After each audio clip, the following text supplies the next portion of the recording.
नमोऽस्तु नित्यं गुरुवैष्णवेभ्यो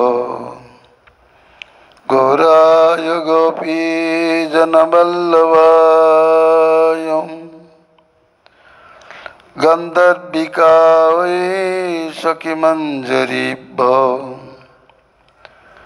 गौडप्रतापाञ्च हरिप्रियाय नारायणं नमस्कृत्य नरं चैव नरोत्तमं देवीं सरस्वतीं व्यासं ततो जयमुदीरयेत्। हरे कृष्ण कृष्ण कृष्ण हरे हरे हरे राम राम राम हरे हरे।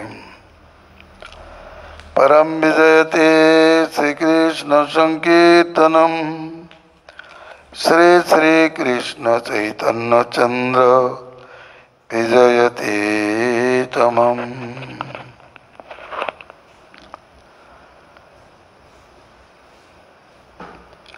श्री श्री सिद्धिक्रम दीपिका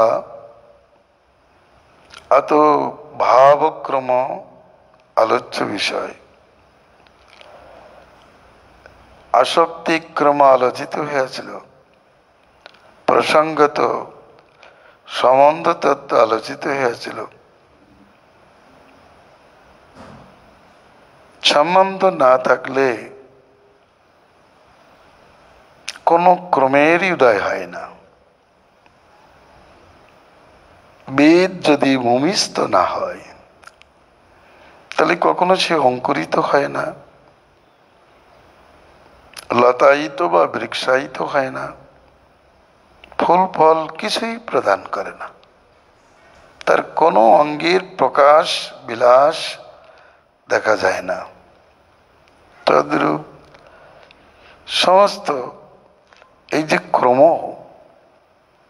এই ক্রমগুলির মূলে রয়েছে ভগবত সম্বন্ধ। শরণাগতি ভিত্তির উপর ভক্তি মন্দির প্রতিষ্ঠিত,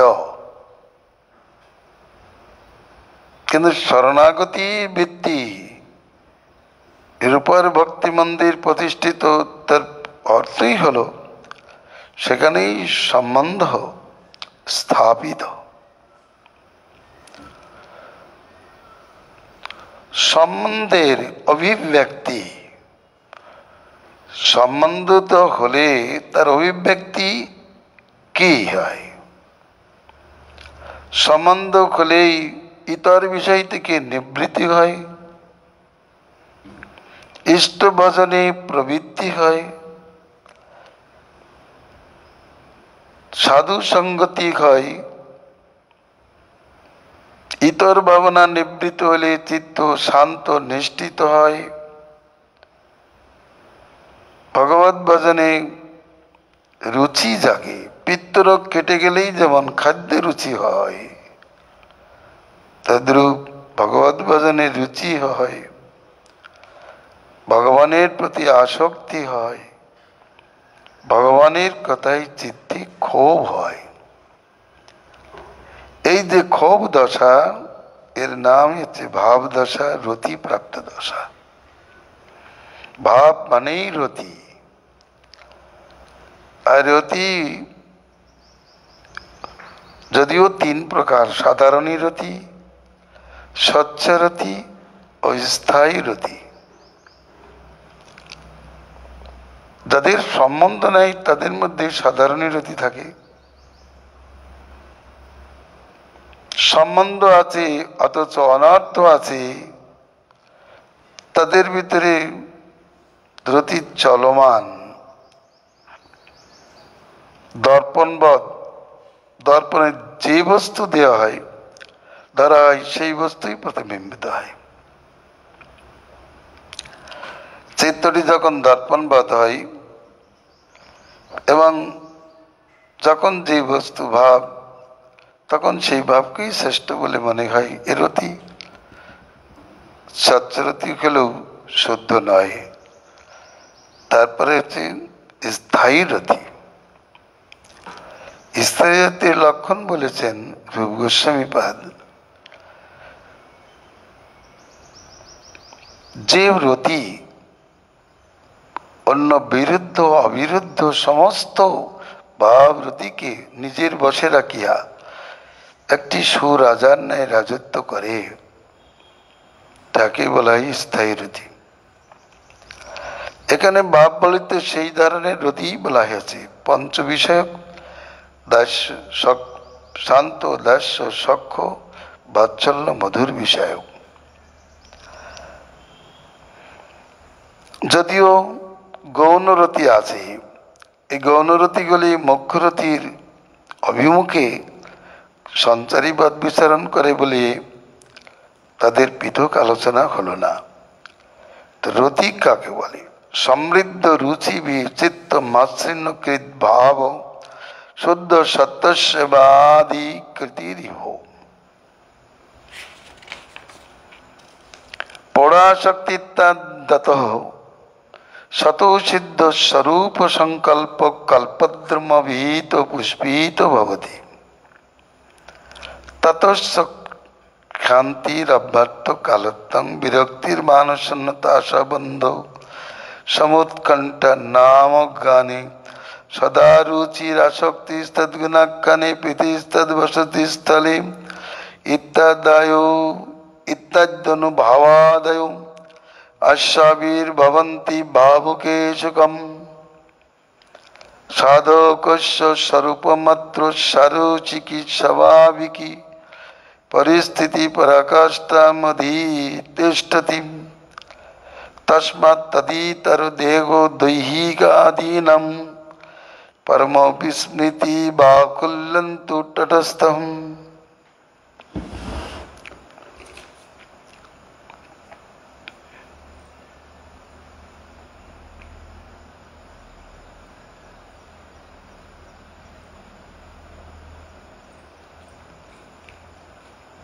प्रेम्न प्रथमावस्थायां भावत्र मधुसूदनस्य विलास सच्चन्दम् अभीतोऽभिजुगाय प्रभवति भावे स्वभावानुभाव विभावितो साधकचितोषि भगवत रूप रस गुणस्पर्श शब्दादीनां परोक्षानुभूति विभूतिरेव प्रभुतामुपैति तथा साधकस्य स्वरूपस्य चक्षुष्कर्णजीवनाशात्तगादीनां सद्गुण सौष्ठवं तैरेवाभिपद्यन्ते प्रतिपदमेवम्। सुसमृद्ध रुचि आदि द्वारा चित्त मसृणकारी भाव বা রতি, ইহা শুদ্ধ সত্যের প্রথম অবস্থা। যেমন রূপ গোস্বামী পাদ ভাবের সংজ্ঞায় করিয়াছেন, শুদ্ধ সত্য বিশেষাত্মা প্রেম সূর্যাংশু সম্যভাগ রুচিভি চিত্তমসীন ক্রীদশো ভাব নিগদ্যতে। যা শুদ্ধ সত্য রূপা প্রেম রূপ সূর্যের কিরণ সদৃশ রুচি দ্বারা চিত্তের অত্যন্ত মসৃণকারিণী, সেই ভক্তিকেই ভাব রতি বলে। এবং আগে বলা হয়েছে এই প্রেমের প্রথম অবস্থা। এখানে অল্প মাত্রায় শ্বেত সাত্ত্বিক ভাবাদি উদিত হয়, এই কথাই বলেছেন পুরাণাদিতে, প্রেমনস্থ প্রথমাবস্থা ভাব ইত্যবিধীয়তে সাত্ত্বিকা স্বল্প মাত্রা সুরত্রাশ্রু পুলকাদয়।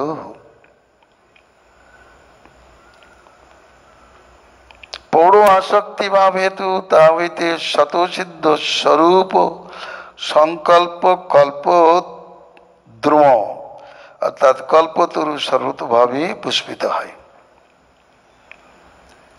আসক্তি এখানে পৌঢ়ভাব প্রাপ্ত, অর্থাৎ অত্যন্ত উন্নত পর্যায়ভুক্ত গাঢ়তা ভাব।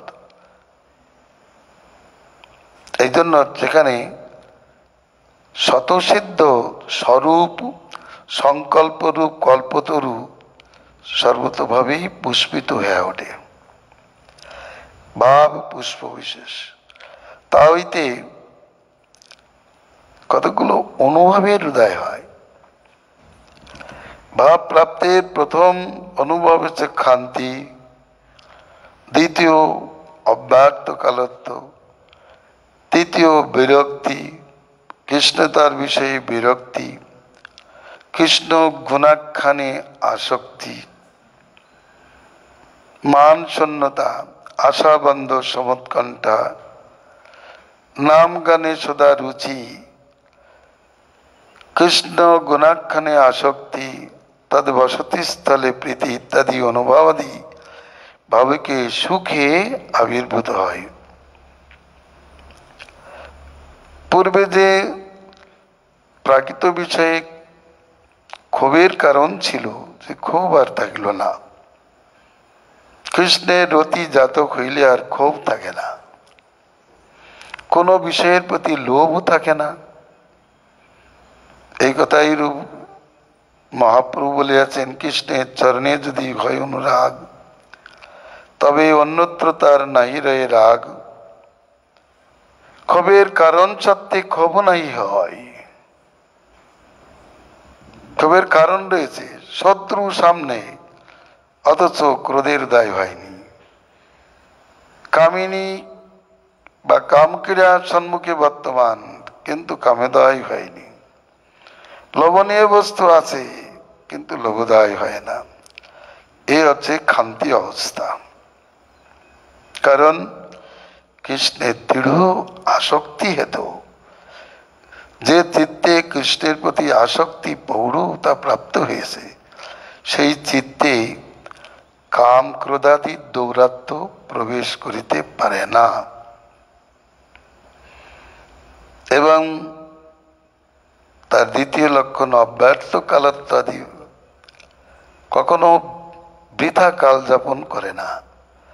সদা কৃষ্ণ ভজে নাহি করে কালক্ষয়, কৃষ্ণ তার বিষয়ে বিরক্তি সদা রয়। মান থাকিলেও অভিমানী নাই হয়। মান্যগণ্য ব্যক্তি, কিন্তু অভিমান করে না। অবশ্য কৃষ্ণ কৃপা পাইব আশা করে, কৃষ্ণ ভজে অহরহ ব্যাকুল অন্তরে। নাম সমৎকণ্ঠা। আশাবন্ধ, এর আগে আশাবন্ধ থাকে না, আশাটাকে বেঁধে রাখতে পারে না। কারণ রতি না আসিলে তো আশাবন্ধ হতে পারে না। রতির লক্ষণ সম্বন্ধে বলেছেন, উৎপন্ন কৃষ্ণ রতয়ু নৈর্বিঘ্নং অনুপাগতা, নৈর্বিঘ্নম অনুপাগতা কৃষ্ণ সাক্ষাৎকারে যজ্ঞা সাধকা পরিকীর্তিতা। এটি হচ্ছে প্রথম সাধক দশা। রাগমার্গে প্রবেশ করবেন, রাগমার্গীয় সাধকদের এই প্রথম দশা। কৃষ্ণের প্রতি যাদের রতি জাত হইয়াছে, কিন্তু বিঘ্ন সম্পূর্ণরূপে নির্বৃত হয় নাই, অথচ কৃষ্ণ সাক্ষাৎকারে যোগ্য, তারাই সাধক। ভক্তির সমৃদ্ধ সিন্ধুতে বলেছেন, বিল্লমঙ্গলাদায়, বিল্লমঙ্গলাদি সাধকই গণ্য। এর আগে তাদেরকে সাধকে গণনা করা হয়নি। ভজন করিলেই সাধক প্রেমিক হবে। কৃষ্ণের রতির অভ্যুদয় না হওয়া পর্যন্ত ব্রজের সাধক হতে পারবে না।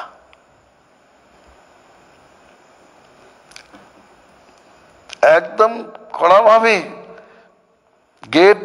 গেটের নিষেধ লেখা রয়েছে, এই ভাবরাজ্যে রতিরাজ্যে প্রবেশ করবে না, তার সাধক সংজ্ঞা নেই যার কৃষ্ণের রতি নাই। কৃষ্ণ সাক্ষাৎকারে যোগ্য সাধকই গণ্য। বিঘ্ন থাকতে পারে, বিঘ্ন সব যায়নি, আছে কিছু কিছু। কৃষ্ণের রতি হয়েছে, বিঘ্ন যায়নি। বিঘ্ন না যাওয়ার জন্য, বিঘ্ন যায় না কখনো কৃষ্ণের ইচ্ছাই, কারণ কৃষ্ণের প্রতি আরতি জাগানোর জন্য কৃষ্ণ ওই রকম একটা বিঘ্ন আদি দিয়ে থাকেন। ওই বিঘ্ন পেলে তার আরতি উৎকণ্ঠা বেড়ে যায়। যাই হোক, ভাব পুষ্টির জন্য, কৃষ্ণের প্রতি অনুরাগটা পুষ্টি করার জন্য ওই বিঘ্নাদি কৃষ্ণের ইচ্ছাই উপস্থিত হয়। তো সেই ভাবুকের, সেই রসিকের এটাই লক্ষণ, এতগুলো লক্ষণ প্রকাশিত হয়। যারা রতি প্রাপ্ত তাদের এতগুলো লক্ষণ প্রকাশিত হয়। এই অনুভবগুলি সাধকে শুকিয়ে যেতে হয়। বিবাহ অনুভবাদী তখন তার কাছে এসে উপস্থিত হয়। জানতে হবে এখানে বিভাব আছে। সাধকের স্বরূপ এখানে সারসিকী স্বাভাবিকই পরিস্থিতিতে অবস্থান করে। তার জন্য কৃষ্ণে তার দেহ দৈহিকাদি যে পরম বিস্মৃতি ভাবের তটস্থ লক্ষণ। এই প্রেমের প্রথম অবস্থা রূপ ভাবে মধুসূদনের বিলাস স্বাচ্ছন্দ্যের সর্বতো প্রতিযোগিতা উদিত হয়। ভাবভরের স্বভাব অনুভব বিভাবিত সাধক চিত্তে ভগবানের রূপ রস গন্ধ স্পর্শ শব্দাদির পরোক্ষ অনুভূতি বিভূতি প্রভূত উপস্থিত হয়। তেমনি ভাবে সাধক স্বরূপের চক্ষু কর্ণ জিহ্বা নাসা ত্বগাদির সাদগুণ্য ষষ্ঠ প্রতি পদে পদেই ভগবত রূপাদি দর্শনাদিতে প্রতিপন্ন হয়। যেমন নারদ ধ্যান করতে করতে ভাবে আপ্লুত, অশ্রুতে নয়নপূর্ণ ভগবানের সামান্য দর্শন, ভাবে ক্ষণে ক্ষণে ভগবানের দর্শন,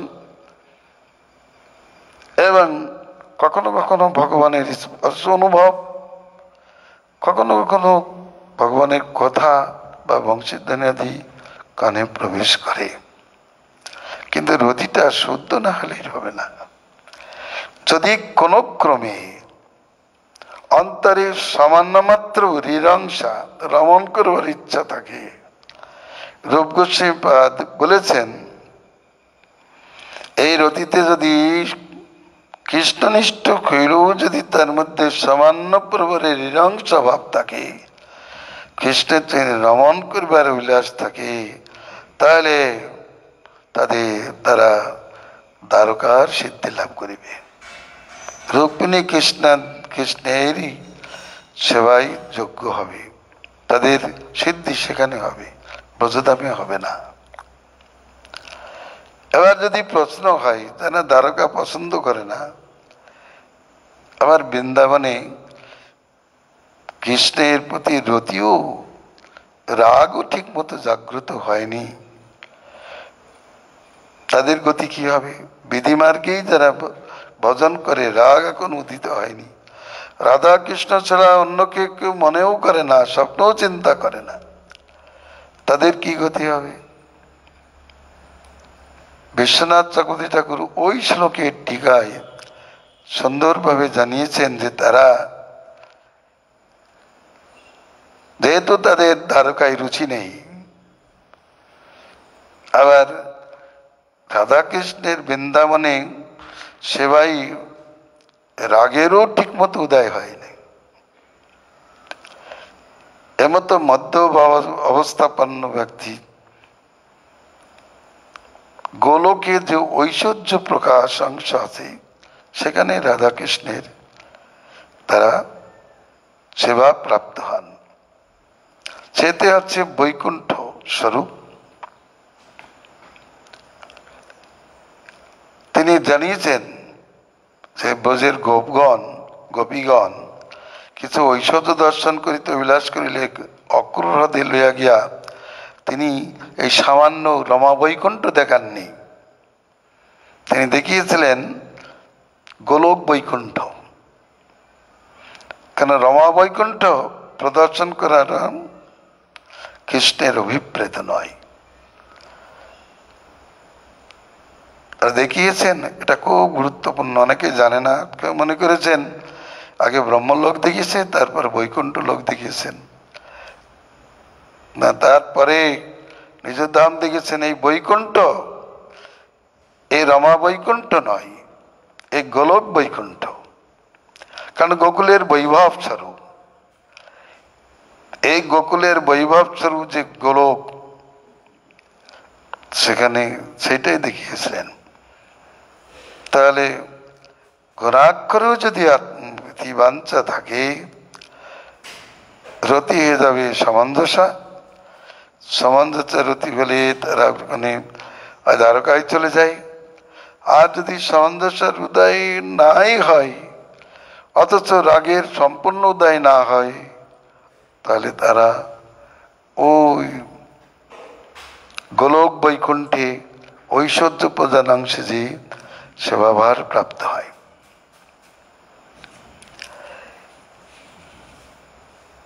যেমন একটি লতা বা বৃক্ষে ফুল আসলে মধুসূদনের খুব আনন্দ হয়,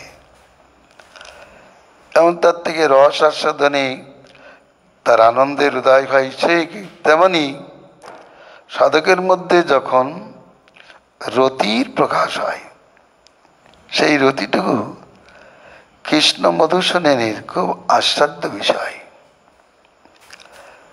সেই জন্য সেটা আস্বাদন করবার জন্য সেই ফুলের কাছে গুনগুন গুনগুন করতে থাকে। ভগবান শ্রীকৃষ্ণও সেই ভক্তের কাছে ঘোরাঘুরি করতে থাকে। তার জন্য সেই ভক্ত কখনো ভগবানের রূপ দেখে, কখনো রস অনুভব করে, কখনো বা গন্ধ অনুভব করে, কখন বা স্পর্শ অনুভব করে। তার চক্ষু কর্ণ নাসিকাদি ওই কৃষ্ণ সেবার দর্শনাদি সেবায় উপযোগী হয়ে ওঠে। রুচি ভাবিত স্বভাবাদি ভাবে বিভাব অনুভব সাত্বিক সঞ্চারী ভাবাদি যোগে প্রাদুর্ভূত পূর্বরাগ চেষ্টাদি সকলের সহিত যথেষ্ট রসতা প্রাপ্ত হয়। পূর্বং রুচি ভাবিতা ভাবাদয়ত্র বিভবানুভাব সাত্বিক সঞ্চারী ভাবাদিভি প্রাদুর্ভূত পূর্বরাগ বিচেষ্টিত স্বাভীত রসতাম অধিগচ্ছতি অধিদাম অধিগচ্ছন্তি।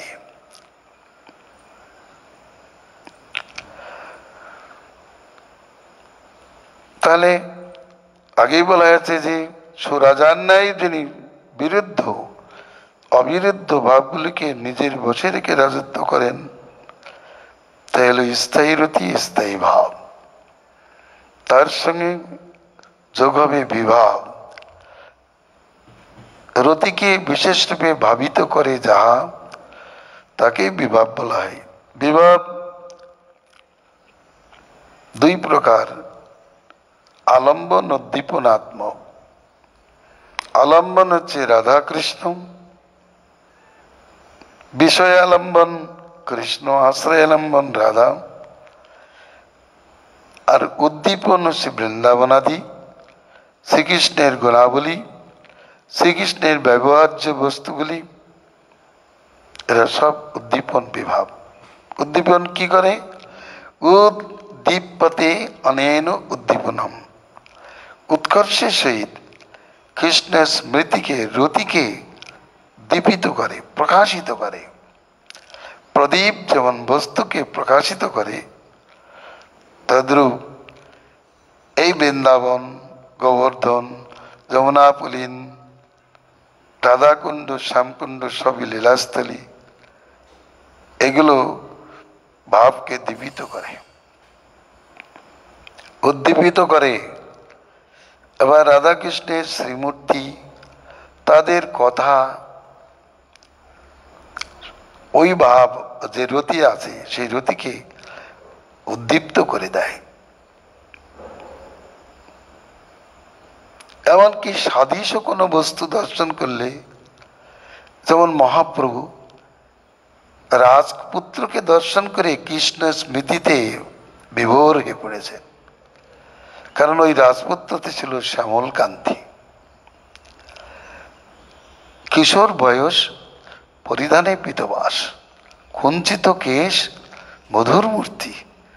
তাকে দেখেই কৃষ্ণ ভ্রমে তিনি তন্ময় হয়ে উঠে উঠেছেন। এটা উদ্দীপন বিভাব। সেন মহাপ্রভু বললেন, এ বালক, তুমি প্রত্যেকদিন আমার কাছে একটু এসো। তাকে আলিঙ্গন করে প্রেমে আপ্লুত করে দিলেন, প্রত্যেক দিনই আসতে বলেন। তার দেখে কৃষ্ণ স্মরণ হয়েছে, এলে উদ্দীপন। এই জগতের অনেক কিছু আছে, যেমন মাধবেন্দ্রপুরী মেঘ দেখলেই অচেতন হয়ে যেতেন, ময়ূরকণ্ঠ দেখলেই পাগল পরা হয়ে যেতেন, নীল কিছু দেখলেই কৃষ্ণের স্মরণে বিভোর হয়ে পড়েন। এরা উদ্দীপন বিভাব,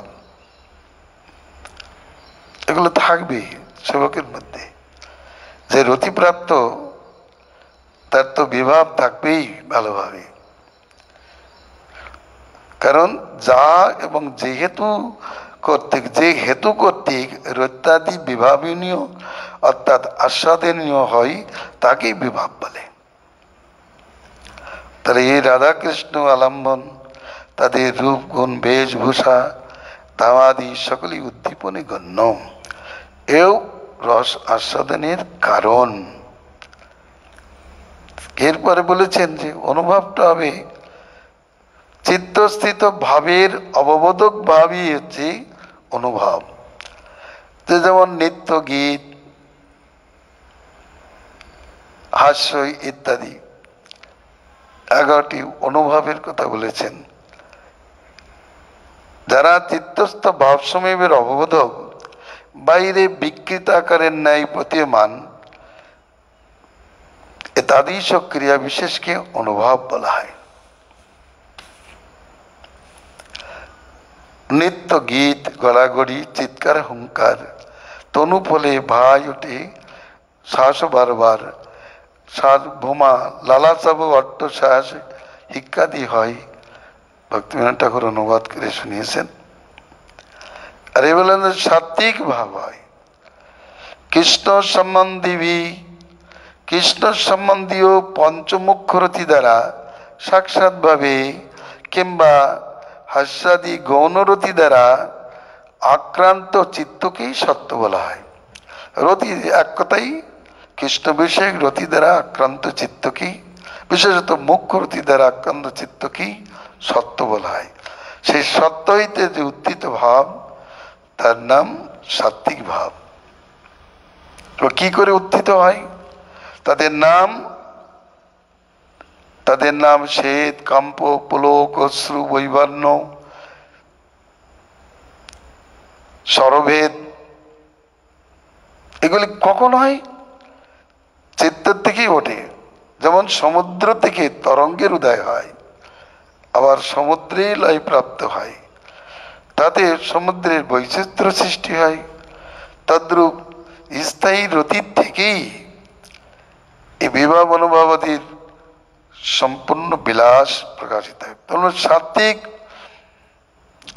চিত্ত সত্ত্বগুণাকৃষ্ট হইয়া যখন উচ্ছৃঙ্খল মনকে প্রাণে সমর্পণ করে, প্রাণ ও বিকার প্রাপ্ত হইয়া শরীরকে যথেষ্টভাবে ক্ষোভিত করে, তৎকালেই ভক্ত শরীরে স্তম্ভাদির উদয় হয়। যথা প্রাণ ভূমিকে অবলম্বন করিলে স্তম্ভের উদয় হয়, প্রাণ জলকে আশ্রয় করিলে অশ্রু হয়, তেজকে আশ্রয় করিলে শ্বেত বৈবর্ণ হয়, এবং আকাশকে আশ্রয় করিলে মূর্ছা প্রলয় হয়। আবার বায়ু নিজেতে যখন অবস্থান করে তখন কখনো মন্দভাবে, কখনো মধ্যভাবে, কখনো তীব্রাদি বেগে রোমাঞ্চ, কম্প ও স্বরভেদ বিস্তার করে। আবার এই হেতু বাহ্যাভ্যন্তরে বিশেষ ক্ষোভ বিধায়ক বলিয়া বুধগণ এই সাত্ত্বিকের ব্যভিচারিত্ব এবং অনুভবত্বও স্বীকার করিয়া দেখেন। এটা ব্যভিচারীও হয়, আবার একটু অনুভবেও গণ্য হয়। তাহলে এইগুলি এতগুলি ভাব বিচারে উচিত হয়। এগুলি না হলে কেবল অভিনেতার মতো হয়ে যাবে। সেই রূঢ় ভাবাপন্ন ভাবাঢ্য ভক্তগণ কখনো অচ্যুত চিন্তা ফলে রোদন করেন, কচিৎ রুদন্ত অচ্যুত চিন্তয়া, কচিৎ দশন্তি নন্দন্তি বেদান্ত লৌকিকাম, নন্তন্তি গায়ন্তনুশীলয়ন্তজং ভবন্তি তুষ্ণিং পরবেত নিবৃতাম। তাদের একটা বিশেষ যে তারা কৃষ্ণের রতি প্রাপ্ত হলে কৃষ্ণ কথাই তাদের নৃত্য গীত আদি, অর্থাৎ এই নৃত্য গীত আদি এটা অনুভবের প্রকাশ। এই গানের মধ্যেই অনুভব বানাচ্ছেন যে কখনো হাস্য করে অচ্যুত চিন্তা ফলে, কখনো রোদন, কখনো বা হাস্য করেন, কখনো বা আনন্দিত হইয়া অলৌকিক বলেন, নৃত্য করেন, কৃষ্ণানুশীলন করিতে করিতে পরম আনন্দ ভরে মৌন হইয়া থাকেন। এগুলি সবই অনুভবের মধ্যে গণ্য। নৃত্য, গীত, রোদন অনুভব বিশেষ। শ্রীমদ্ ভাগবতে এই কথা জানাচ্ছেন যে ভাবপ্রাপ্ত ব্যক্তি এমনভাবে কখনো অচিত্ত চিন্তার ফলে রোদন করে, কখনো বা হাস্য করে, কখনো বা অলৌকিক কিছু বলে, কখনো নৃত্য করে, কখনো বা গান করতে থাকে, কখনো কৃষ্ণ অনুশীলন করতে করতে তুষ্ণম্বিত অর্থাৎ মৌন হয়ে পরমানন্দে নিবৃত হয়। ভাবচন্দ্রিকাও সেকালে পদে পদে পদে আনন্দ সমুদ্রকে প্লাবিত করিতে করিতে সাধককে প্রবলভাবে দশ দশায় উপনীত করে। তখন কি হয়? সাধকের মধ্যে দশ দশা অল্প পত্রে এসে যায়। চিন্তাত্র জাগরত বেগ আনবং মলিনঙ্গতা প্রলাত ব্যাধির উন্মাদ মহামৃত্যু দশাদশ। চিন্তা, কৃষ্ণকে না পেয়ে কিভাবে পাবো, কি হবে, এইরূপ চিন্তা। চিন্তা হেতু নিদ্রাচ্ছেদ, নিদ্রাচ্ছেদ হলেই শরীর ক্ষীণ হতে থাকে, মনের হাহুতাশ চলতে থাকে, দেহের সংস্কার থাকে না, মোহ, তখন প্রাপ্তির জন্য মোহ, তারপরে মূর্ছাদি দশা তাকে সেবা করতে থাকে। অর্থাৎ অল্প মাত্রায়